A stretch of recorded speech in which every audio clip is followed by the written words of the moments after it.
আরেকটি বিষয় নিয়ে আলোচনা করতে চাই। আর সেটি হচ্ছে অ্যাটর্নি খায়রুল বাশার সবাই ঠিক আছে আমেরিকায় পড়তে আসে, কিন্তু সবারই স্বপ্ন থাকে আমেরিকায় স্থায়ীভাবে বসতি করার এবং বৈধ উপায়ে, বিশেষ করে যারা স্টুডেন্ট ভিসা নিয়ে আমেরিকায় আসেন।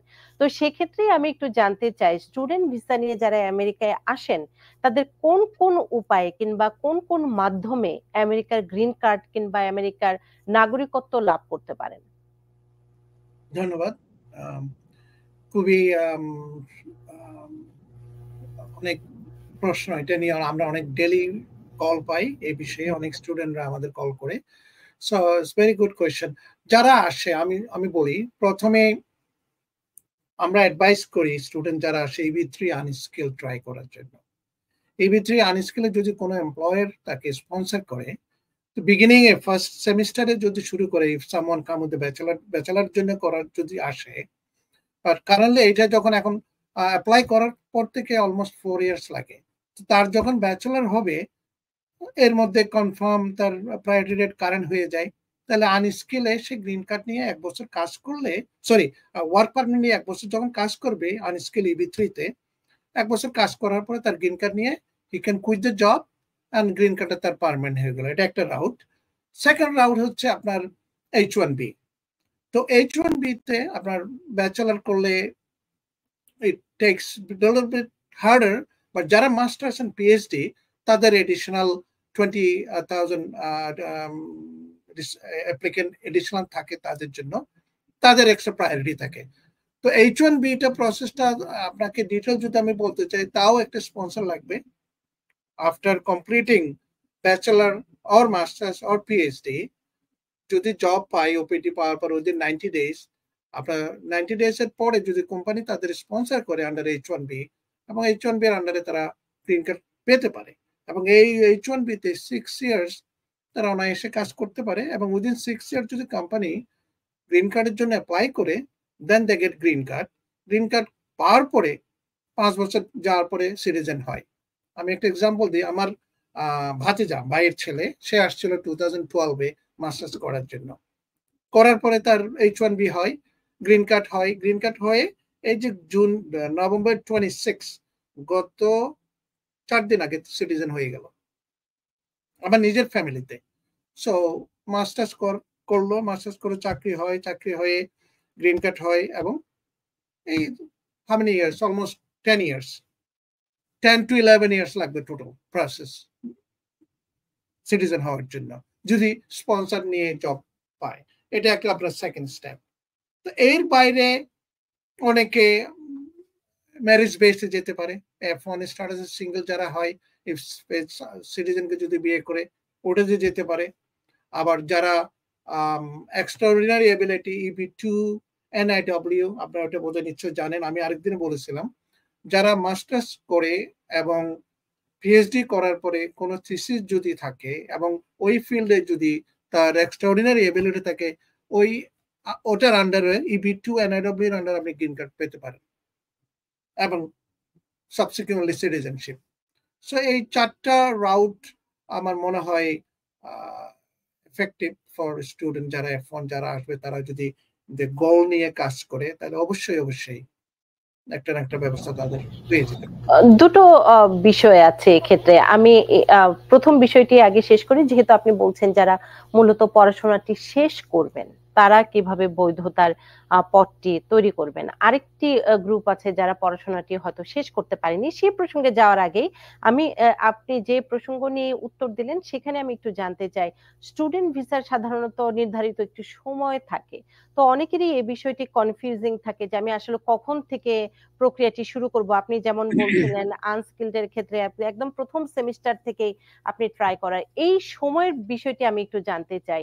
কারণ আমিও, আমাদের অনেকেই পরিচিত পিএইচডি করতে এসেছেন, তাদের একটি সময় তাদের পড়াশোনাটি শেষ হয়ে যাবে এবং তারা হয়তো তখন তারা স্ট্যাটাস বিহীনও হয়ে যেতে পারেন। তো তার আগে কতদিন আগ থেকে এই আসলে বৈধতার বিষয়টি নিয়ে চিন্তা ভাবনা করা এবং স্পন্সরশিপ জোগাড় করা, সবকিছু নিয়ে আপনি মনে করেন যে কবে থেকে আসলে কাজটি শুরু করা উচিত? যেহেতু টোটাল প্রসেসটা এখন রাইট নাও অলমোস্ট 4 ইয়ার্স এর মতো সময় লাগছে, প্রায়োরিটি ডেট যেহেতু বিহাইন্ডে যাচ্ছে, হয়তো বা নেক্সট ইয়ার আর একটু বেশি লাগতে পারে। তো এই যে 4 ইয়ার্স, পিরিয়ড ওকে যেই অ্যাপ্লিকেন্ট যে অ্যাপ্লাই করবে তাকে লিগ্যাল স্ট্যাটাসে থাকতে হবে। ফর এক্সাম্পল কেউ ব্যাচেলর করতে আসলো, started semester, so 4 years or 3.5 years say student স্ট্যাটাসে লিগালি থাকলো, এবং এরপরে কমপ্লিট করার পরে তার ওপিটি থাকবে 12 months, স্ট্যাম্প হলে 36 months।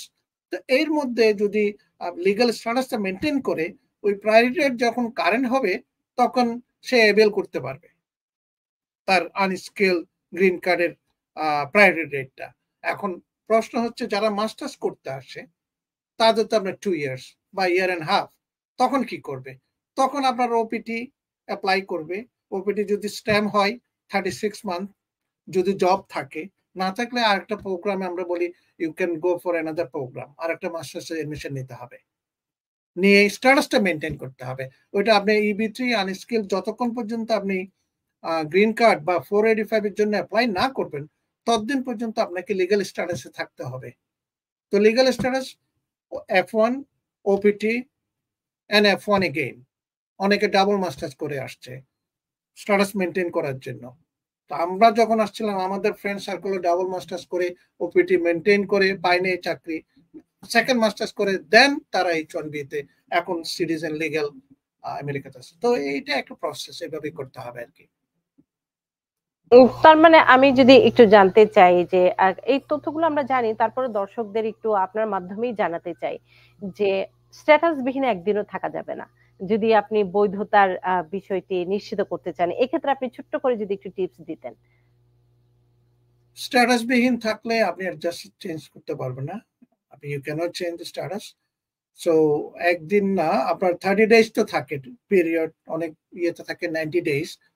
সো আপনি if are out of status তো 485 এ গিয়ে এটা আপনার অ্যাডজাস্ট হবে না।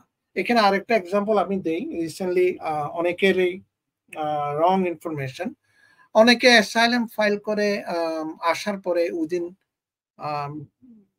পিরিয়ড, যেমন স্ট্যাটাস থাকা অবস্থায় 6 মাসের যদি ভিসা দেয়, 5 মাসে ওরা অ্যাপ্লাই করলো এবং গ্রিন কার্ড পেয়ে গেল, দে আর এডুকেটেড, এমন মাস্টার্স আমার ক্লায়েন্ট আছে, তাদের রংলি অনেক অ্যাটর্নি বা আমি জানি না বা এজেন্ট হতে পারে অ্যাডভাইস করে EB2 NIW করার জন্য। তো আমি তাদের বলবো 485 যদি করে, ফাইনালি লেবার সার্টিফিকেশন অ্যাপ্রুভ হবে, সবকিছু অ্যাপ্রুভ হবে, কিন্তু 485 যখন অ্যাপ্লাই করা হবে তখন ওদের স্ট্যাটাসটা অ্যাডজাস্ট হবে না। সো এটা অনেকে কনফিউজিং আমার মনে হয়। এটা আমি নিয়ে আরেকদিন বলতে চাই, কারণ আমাদের কাছে বেশ কয়েকজন ক্লায়েন্ট আছে আমার অ্যাসাইলাম করা, they are masters degree holder, they working very fine job. So someone was misleaded by another attorney NIW করার জন্য। তো আমি জানি NIW সে তার লেবার সার্টিফিকেশন অ্যাপ্রুভ হবে, I-4D অ্যাপ্রুভ হবে, ফাইনালি তার গ্রিন কার্ড যখন অ্যাপ্লাই করবে তখন তাকে ডিনাই করবে, it's gonna be down in the road 3 years later। So এটা ওরা অনেকে জানে না, হয়তো বা জানেও রংলি অ্যাডভাইস করছে। তো এটা আপনার আমি মনে হয় আরেকদিন এই বিষয়ে আমি বলতে চাই, কারণ is very she is my client, say vulnerable, she did masters এখানে, ডুইং ওয়ান্ডারফুল জব, একটা ইউনিভার্সিটিতে পড়াতো, তাকে রংলি অ্যাডভাইস করলো আর কি এক অ্যাটর্নি, আমি বলবো নট ইভেন বেঙ্গলি অ্যাটর্নি, বাইরের অ্যাটর্নি এগুলো অনেক অ্যাডভান্টেজ নিচ্ছে। সো এটা নিয়ে আমি এক্ষেত্রে একটু জানতে চাই যে ঠিক আছে, যাদের সার্টিফিকেট নাই, অ্যাটর্নি না, প্যারালিগাল, তারা ভুল ইনফরমেশন দিচ্ছে, মিসগাইডেড করছে, একজন অ্যাটর্নির কাছে গিয়ে যদি আমরা মিসগাইডেড হই সেক্ষেত্রে কি করণীয়? মেবি আমি জানি না, এখানে অনেক ধরনের অ্যাটর্নি প্র্যাকটিস করছে এখানে আমাদের কমিউনিটিতে না, সব ধরনের কমিউনিটিতে এরকম অ্যাটর্নি আছেন, অথবা ল্যাক অফ নলেজ হতে পারে, অথবা ফর গ্রিডিনেস হতে পারে। So we don't know so many factors. So এটা অনেকে ডিসিশন নেওয়ার আগে আমি বলি, আমি ওকে অ্যাডভাইস করলাম, আমারটা নিলাম opinion, you go for another 2 attorney, আমি তার নাম দিয়েছি, ভালো ভালো big law firm attorney, Fragomen আছে, ওদের কাছে যাও তখন। So try to help them, you know. So এই অবস্থা আর কি। সেটাই, এবং দর্শককে এক্ষেত্রেও একটু সতর্ক থাকতে হবে, নিজেদের একটু মেধাও খরচ করতে হবে, যে চটকদার বিজ্ঞাপন কিংবা চটকদার যে কথাবার্তা শুনে আপনারা ভুল সিদ্ধান্ত নিচ্ছেন কিনা। কারণ এক্স্যাক্টলি। আমাকে একজন বাংলাদেশ থেকে মেল করেছে যে আপু, অ্যাসাইলাম তো বাংলাদেশে বসেও করা যায়। আমি তো সাধারণত যেহেতু আপনাদের নিয়ে কাজ করি, তো আমার যে টিম আছে ওরা বললো যে না, বাংলাদেশ থেকে তো অ্যাসাইলাম করা যায় না, আপনার যদি আমেরিকায় প্রেজেন্স থাকেন। বললো যে না, একজন আমেরিকার অ্যাটর্নি এখানে একটা প্রোগ্রামে তিনি বলেছেন যে কেউ স্বল্প খরচে তিনি আমেরিকায় নিয়ে আসবেন এবং সেটি বাংলাদেশ থেকে আবেদন করলেও হবে। তিনি অ্যাটর্নি। তো সেক্ষেত্রে আমাদের করার কিছু নেই, তবে দর্শক আপনারা একটু যাচাই বাছাই করবেন তথ্যগুলো, যে যার কাছ থেকে পরামর্শ নিচ্ছেন আপনাদের যদি মনে হয় সেকেন্ড ওপিনিয়ন নেওয়া দরকার, সেক্ষেত্রেও আপনারা নিবেন। কারণ আমরা চাই সময় এবং মূল্যবান যে পদ্ধতিটি আছে, যেটি একদম সুন্দর সহজ আমেরিকার, সেই পদ্ধতিটি যেন নষ্ট না হয়। আরেকটি বিষয় আমি একটু জানতে চাই একদম অনুষ্ঠানের শেষ প্রান্তে, যেহেতু থ্যাঙ্কস গিভিং আপনার পারিবারিক আপনি বলছিলেন, হ্যাঁ, একদম শেষ করব আমি একটু, যেটি স্টুডেন্ট ভিসা নিয়ে যারা শেষ করতে পারলো না, মাঝপথে থেমে যায়, তাদের কি উপায় আছে এখানে আমেরিকার বৈধতা পাওয়ার জন্য? ও যারা শেষ করতে পারে নাই, ওই উইদিন 5 মান্থস তাদের যদি আউট অফ স্ট্যাটাস হয়ে যায়, 5 মাসের মধ্যে রিইনস্টেট করার অপশন আছে উইদিন 5 মান্থস। তো এর পরে যদি হয়ে যায়, it's very difficult to Regain the status. এখন তাদের আর কোনো অপশন নাই। আমাদের অনেক স্টুডেন্ট আছে, আমরা পাচ্ছি। তো এখন based on current country condition সিচুয়েশনে অনেকে অ্যাসাইলাম ফাইল করছে। এটা আমি ট্রেন্ডটা দেখছি আর কি এখন। তো আর কোনো অপশন নাই, যেহেতু আপনি যদি স্ট্যাটাস চলে যায়, you are out of status, আর কোনো স্ট্যাটাস আপনি যেতে পারবেন না। একমাত্র স্ট্যাটাস ওপেন থাকে ইফ সিঙ্গেল যদি হয়, ইউএস সিটিজেন যদি fall in love with someone, আমরা এটা বলি বিয়ে করার জন্য। আর আর যদি না হয়, আর কিছু, আর কোনো অপশন নাই। এই দুইটা অপশন ছাড়া আর কোনো অপশন নাই। অ্যাসাইলাম তো তারা করতে পারেন, right? Asylum change and country condition এটা দিয়ে করা যায়, এবং কেন 1 বছরের মধ্যে করে না এটা জাস্টিফাই করতে হবে। তো অ্যাসাইলাম যদি না করে, উইথহোল্ডিং এন্ড আদার 2 অপশনে অ্যাপ্লাই করা যায় আর কি। অ্যাসাইলাম তো আপনার 1 ইয়ার পিরিয়ডের মধ্যে করতে হয়, যেটা আমরা অ্যাসাইলাম বলি। অ্যাসাইলাম যদি গ্রান্ট হয়, যেটা গ্রিন কার্ড হয়, সেটা উইন্ডো হচ্ছে 1 year. Day you come file your asylum within 1 year. এখন 1 বছরের মধ্যে যদি না করেন, আপনাকে এটা জাস্টিফাই করতে হবে যদি কেন করতে পারেন নাই। এটা যদি অ্যাকসেপ্টেড হয়, তাহলে আপনাকে অ্যাসাইলামে ওরা ট্রিট করবে, নাইলে আপনি ওই ইয়েতে চলে যাবেন, উইথহোল্ডিং অর ক্যাট, এই দুইটা অপশন আছে। অসংখ্য ধন্যবাদ অ্যাটর্নি খায়রুল বাশার। আজকে অনেকের প্রশ্নই আমি ইচ্ছে করে নিইনি, কারণ আপনার পারিবারিক অনুষ্ঠান আছে, থ্যাঙ্কস গিভিং, যেহেতু পরিবারের সাথে সময় কাটানো, তারপরেও আপনার প্রতি অনেক অনেক কৃতজ্ঞতা। আপনার মূল্যবান সময়টুকু দিয়েছেন, এবং আপনি ভালো থাকবেন, সুস্থ থাকবেন। উপসংহারে ছোট্ট করে আমার দর্শকদের জন্য কি বলবেন? ধন্যবাদ সবাইকে, আপনাকে অনেক ধন্যবাদ।